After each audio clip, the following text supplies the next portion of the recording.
बहुत बढ़िया बच्चा। आप यहाँ तक पहुंच गए हैं, सीखते जा रहे हैं, कॉन्ग्रेचुलेशन इसके लिए। और अगर आपने जो भी सीखा है अब तक, अगर आपने लास्ट वीडियो में कमेंट में नहीं लिखा होगा क्वेश्चंस का आंसर्स, तो आप वापस जाइए और उन क्वेश्चंस का आंसर कमेंट कीजिए, अपने लर्निंग्स को शेयर कीजिए। ऐसा जब आप करते जाएंगे तो आप अच्छे से सीखते जाओगे बच्चा। क्योंकि कई बार होता है कि आपको लगता है कि क्वेश्चन देख करके आपने क्वेश्चन को समझ लिया है, क्वेश्चन को आपने सॉल्व कर लिया है माइंड में, लेकिन एग्जाम में ऐसा नहीं हो पाता है, वहां पे मार्क्स कम आते हैं। तो इसलिए आप जो भी सीखते जाइए, आप पेन एंड पेपर लिए रखिए, क्वेश्चंस को सॉल्व करते जाइए, कमेंट में शेयर करते जाइए, ताकि आप बेटर तरीके से आप सीखते जाइए, है ना। तो यहाँ पे इस वीडियो में वेलकम टू दिस वीडियो, और यहाँ पे हम लोग कुछ क्वेश्चंस ही सॉल्व करने जा रहे हैं। तो चलिए हम लोग देखते हैं कुछ क्वेश्चंस को, है ना। जो भी आपने डिफरेंशिएशन में पढ़ा है उसी को हम लोग यहाँ पे समझेंगे। देखो, तो यहाँ पे कुछ क्वेश्चंस है, आप चाहो तो वीडियो को पॉज कर सकते हो, कुछ क्वेश्चंस को आप ट्राई कर सकते हो। तो यहाँ पे हम लोग, चलिए मैं सॉल्व करता हूँ, आप भी साथ ही साथ कर सकते हैं। तो देखो, फर्स्ट क्वेश्चन में क्या है, x cube y equal to क्या दिया हुआ है, एक्स क्यूब, और आपको क्या निकालना है, d y by d x. तो यहाँ पे वाई की वैल्यू जो है आप एक्स क्यूब पुट कर दो। तो जहां पे वाई क्यूब है वहां पे हम क्या रख देंगे, एक्स क्यूब रख देंगे। और इसका मतलब ये भी होता है कि आपको डिफ्रेंशिएट करना है, मतलब डी वाई डी एक्स निकालना है किसका, आपको डी वाई डी एक्स निकालना है एक्स क्यूब का। और ये तो हमें पता है, ये क्या होता है बच्चा, 3x स्क्वायर। ठीक है। उसी तरीके से यहाँ पे सेकंड में एक और चीज दिया हुआ है, y equal to x cube, find its derivative value at x equal to.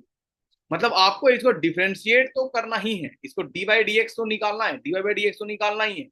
साथ ही साथ जो भी आपका आंसर आ रहा है उसमें जहां जहां पे x की वैल्यू 2 दिया हुआ है, आपको मतलब जहां जहां पे x आपको दिख रहा है वहां पे x की वैल्यू 2 जो है आपको पुट करना। ठीक है। तो इस क्वेश्चन में क्या है, y की वैल्यू एक्स क्यूब है, हमने अभी अभी डिफरेंशिएट किया है, 3x स्क्वायर होता है। तो इसका डिफरेंशिएशन क्या हो जाएगा बच्चा, 3x स्क्वायर होगा। लेकिन हमें यहीं तक नहीं रुकना है, एक स्टेप और आगे हमें बढ़ना है। हमें जहां जहां भी x दिख रहा है उसकी वैल्यू कितना पुट कर देना है, 2।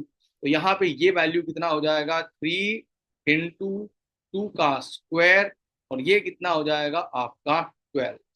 तो ये हो जाएगा d y by d x at x equal to 2, है ना। क्या बोलेंगे, d y by d x at x equal to 2। यहाँ पे ये जो लिखा हुआ है इसको क्या बोलेंगे, d y by d x at x equal to.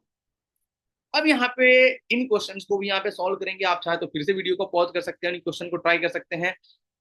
यहाँ पे एक एक करके डिफरेंशिएट करते जाना है, प्लस या माइनस जो भी साइन है वो लिखते जाना है। तो यहाँ पे इसका क्या होगा बच्चा, देखो यहाँ पे होगा एक्स क्यूब का क्या होता है, अभी अभी हमने किया है, ये होता है 3x स्क्वायर, है ना। एक्स स्क्वायर का क्या हो जाएगा, वो फॉर्मूला लगाएंगे एक्स पावर एन वाला, तो ये क्या हो जाएगा 2x।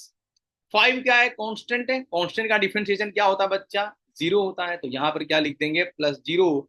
या फिर इसको नहीं भी लिख सकते हैं आप, इसमें 3x स्क्वायर प्लस 2x इतना भी लिख करके आप छोड़ सकते हैं, क्योंकि जीरो की कोई वैल्यू यहाँ पे है नहीं। अब यहाँ पे नेक्स्ट क्वेश्चन, लास्ट क्वेश्चन को सॉल्व करेंगे। यहाँ पे 4x क्यूब दिया हुआ, 4x क्यूब का क्या हो जाएगा, आपका हो जाएगा 12x स्क्वायर माइनस 4x + 3 + 0 जो भी। तो ये ऐसा हो जाए, ठीक है बच्चा। अगर इसी में एट x इक्वल टू 1 होता या 2 होता, तो इसमें जहां जहां x आपको दिख रहा है वहां वहां x की वैल्यू 1 या 2 जो भी होता वो पुट कर देते हैं, फाइनल कैलकुलेशन करते हैं, वो आपका आंसर होता है।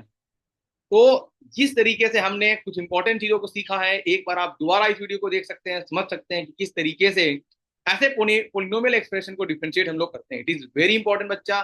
जो भी चीज आप सीखते जा रहे हैं उसको पेन एंड पेपर पे नोट करते जाइए, सीखते जाइए, कमेंट्स में शेयर करते जाइए। It is very important for your. ठीक है बच्चा, तो मिलते हैं हम लोग नेक्स्ट वीडियो में।